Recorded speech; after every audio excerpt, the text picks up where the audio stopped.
Thank you. Welcome, everybody. Well, it is definitely a pleasure to be here. But before I get started, it's time for some confessions from the audience. First of all, let's see a show of hands. How many of you, when you learned that you were going to be sitting in a room with an etiquette teacher for about an hour this morning, were a little nervous? Every hand in the room is up. Okay. And how many of you were like, I have been waiting for this opportunity for the last 15 years. I've prepared only 200 questions for you. So can I meet afterwards? Anybody who has the list in their wallet? I know, I see you out there. All right. Well, my goal for today is to convince every single person sitting in this room that much of your success in the business world, much of your success with your social relationships, in fact, let's face it, much of your success in life is directly related to your understanding of etiquette and your practice of good social skills. Now, don't take my word for it. In fact, academic institutions, psychologists, sociologists, everyone seems to agree that 85% of your ability to get a job, keep a job, and get promoted on the job are due to your interpersonal skills. So we can fill in the blanks here. 85% of your ability to get a date, keep a date, and maybe get another date. 85% of your ability to make a friend, have more friends, and maybe keep that friend for a lifetime are based on your interpersonal skills. So if so much of our success is based on these interpersonal skills, I guess a fair place to start this morning would be, what are interpersonal skills? Anybody know? Nobody knows? Really? Not a single person. Okay, well, let's start with the easy stuff then. All right, kind of like the 2 + 2 = 4. Okay, so we're starting with the easy stuff. How many of you have ever heard someone described with either good or bad manners? Okay, hopefully they weren't talking about you when they were talking about the bad manners. What are manners? Little audience participation here. I don't mind picking on you, but it's better if you raise your hand. What are manners? If you have good manners or bad manners, what do you think? Being polite. Okay, sure, being polite. What else might our manners be? Saying please and thank you. What do you think? What do you think? Being socially acceptable into the norm of whatever that might be. I love it. So you're all correct. Your manners refer to how you act. Are you polite? Are you rude? Are you comfortable? Do you do things that make people uncomfortable around you? Your manners refer to how you act or your behavior, or more appropriately, how you interact with other people. Okay, that was the easy one. Now for the more difficult one. What's etiquette? Other than kind of a complicated, intimidating word. The rules for behavior? Exactly, the rules, right? The rules that tell us how we should and shouldn't do things. And so let's face it, as individuals, as college students, as professionals, as somebody who wants to go out in the world and be taken seriously, if you have an understanding of these rules, then you can be seen with more confidence and authority in almost every single aspect of your life. In fact, if you have an understanding of the rules, you can figure out where you can bend and break them. You can figure out what's appropriate and what's not. But most importantly, when you have an understanding of these rules that govern our society, you can be more comfortable. And more importantly, you can make people comfortable around you.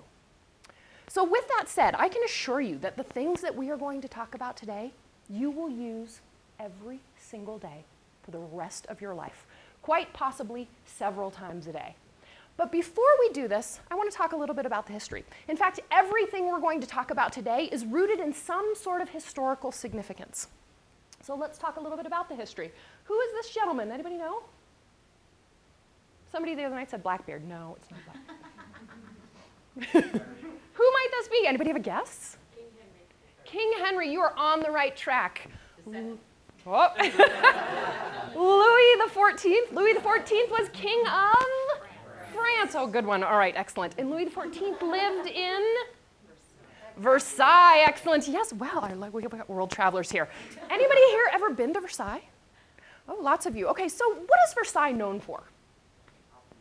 Opulence, right? Louis XIV was quite an interesting character. I feel like we would be friends, but he was very interesting, a little bit eccentric. They called him the Sun King because anything that was literally not nailed to the floor, he would dip in gold.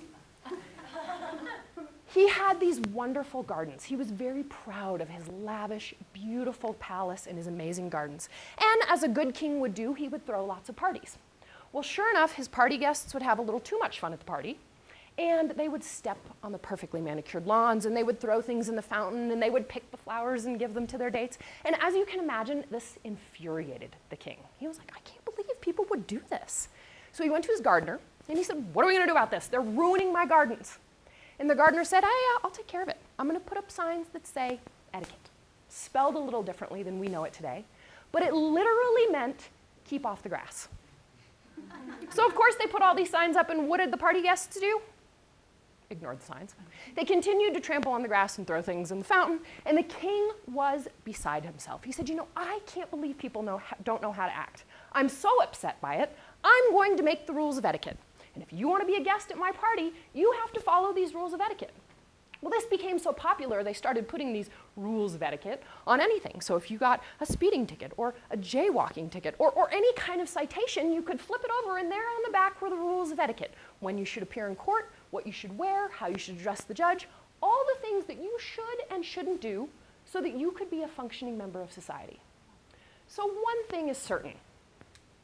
More business deals occur over a lunch or a dinner than any other single arena. And yet there's no MBA course on the subject. Now, Peter Drucker didn't know about etiquette essentials, so we'll forgive him on that one. But it really is true. It is one of your most visible skills. In fact, employers today will intentionally take you out to lunch to see how you interact in a dining situation. Think about it. You can tell a lot about a person by the way they engage in a dining situation. Are they polite to the waitstaff? Do they eat everything on their plate? Do they eat off of your plate? How do they order the most expensive thing on the menu because somebody else is paying? How do people engage in this ritual that is a part of every single aspect of our life? In fact, I can't think of a single event that doesn't culminate with some kind of a meal. Births, deaths, weddings, birthdays, you name it. There is not a single event that we attend as a society that doesn't culminate with some kind of a meal. So once again, the things we're going to talk about today, you'll use every single day for the rest of your life. Perhaps it might be on that hot date, and you're thinking, I'm so glad I listened to Mrs. Young. I'm so glad I wasn't sleeping. So I'm going to try and bring some clarity to some of these terms that might completely be a mystery to you. A lot of times people think etiquette is a bit of a mystery. I'm not really sure who she is, what she does. But etiquette, again, is about being comfortable and making people comfortable around you. So let's familiarize yourselves with some of these terms. Who knows what this is? Bread and drink. Absolutely. Can I have everybody do this? So you're faced with an incredibly complicated place setting. Did you know there can be 10 pieces of silverware at one place setting? That's a little intimidating if you sit down and have all this silverware to start from. Who knows where to start? Outside in. Outside in. That's a cardinal rule everyone should know. But then, where's your bread plate? Right there. Thank goodness we know about the B&D. So everyone do this. Point that down at the place setting in front of you. Which letter's in your left hand? B. B for bread. Your bread will always be on the left. What's in your right hand? D. D for drink. Your drink will always be on the right. Okay. I didn't know that, just so you know. All right. How many of you didn't know that? Now you do. Now I might suggest you hide it under the table. This is a good tip. I can tell you I've had presidents of banks come up to me in airports and go, Mrs. Young, this is the greatest thing I've ever learned. I went to Harvard and this is the greatest thing I've ever learned. What was that? Ooh, I'm not sure. Salt and pepper. Ooh, who knows some rules for salt and pepper? Exactly. They're like penguins. They're black and white. They mate for life. They're never, ever separating. So just because someone asks for just the salt, it doesn't matter. They always go together when they relocate. Now, of course, you don't have to use the salt if you're on a diet, but they always come together. Ooh. Let's talk a little bit about UFOs. Not unidentified flying objects, unidentified food objects. It's in your mouth. You need to get rid of it. What are you going to do? How many of you are secretly thinking spit it in your napkin? What happens with your napkin? It goes in your lap. So now you've transferred this problem from your mouth to your lap, which really is not a solution. Who knows what to do? Oh, this gentleman in the back. Exactly right. Well done. Yes. So the rule is this. However this object went into your mouth is the same way it's going to come out of your mouth. So if you used your fork to put it in there, you'd put your fork up to your lips, put whatever it is on the fork, take it out, set it on the edge of the plate.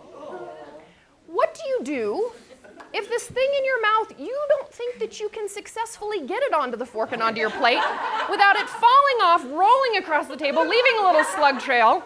Run. Run. Excellent answer. What do you do?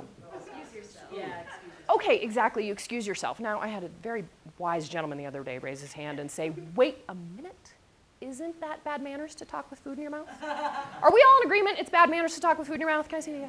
Okay, excellent. However, hopefully you're not taking such huge bites of food that you're sitting at the table like this. And you can't weasel out a little excuse me to get yourself to the restroom to take care of the situation. All right, so the rule is however this object went in is the same way it comes out. And think about it. One of the most natural things we do at the table is this, right?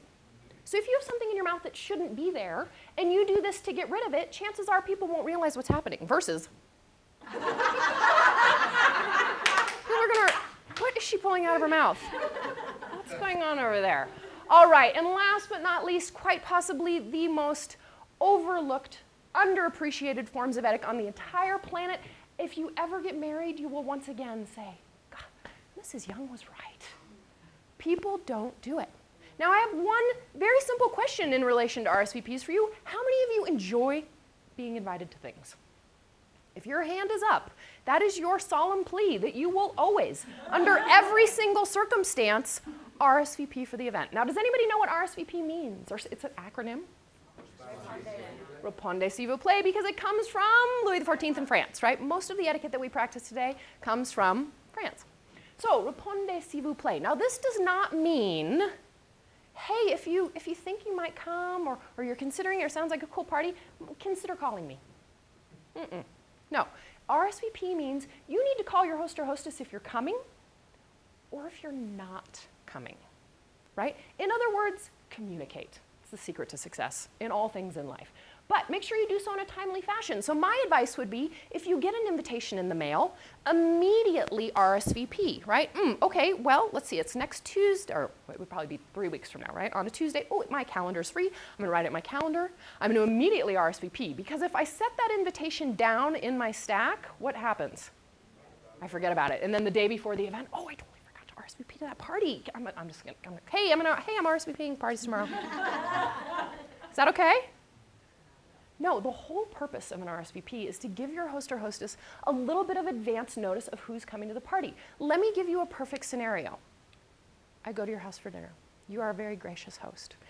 You're requesting RSVPs, and I forget to RSVP. We're good friends, I don't need to RSVP. You're making lobster tails. Now, she's expecting 10 guests plus herself. She goes out, she buys 11 lobster tails.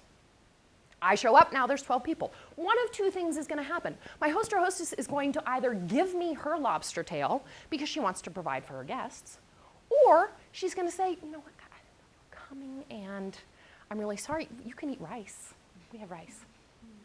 Either way, you've created a really uncomfortable situation for your host or hostess, and guess what? The next lobster party, you're not invited. Always RSVP in a timely fashion, right? Now, what if you're going to an event and you've RSVP'd positive, and all of a sudden, the day before, something comes up and you can't make it? What do you do? No. Sure, let them know, right? That would be a good example of when you should call them the day before the event. Hey, listen, I just wanted to let you know something's come up. I RSVP'd yes, but I can't make it. Why should you do this? Because it makes you look good. Because if you don't, it makes you look bad. Now all of a sudden your host or hostess is thinking, I just bought them a $15 lobster tail, and they don't even have the courtesy to show up. Versus if you call them the day before, they can say, oh, right, I've got lobster tail next Friday night. I can put it in the freezer. Needless to say, you look better, and the next lobster invitation that's coming around, chances are you'll probably get that invitation. So, once again, if you just raised your hand, do you enjoy being invited to parties? The very least you can do is let your host or hostess know you appreciate it.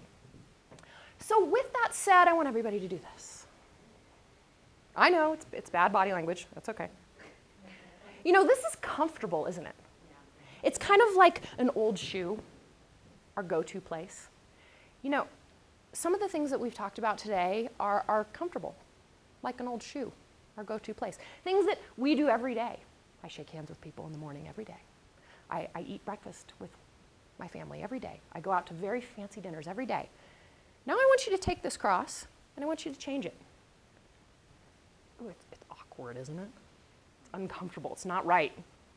Well, hopefully today I have brought a greater understanding or an awareness to some of these habits, good or bad. and helped you understand that sometimes recognizing, having an awareness of our good and bad habits is the first step in helping us change things, is the first step to giving us the confidence, the credibility, and most importantly, the comfort we need to be who we are in any situation. Thank you so much for having me.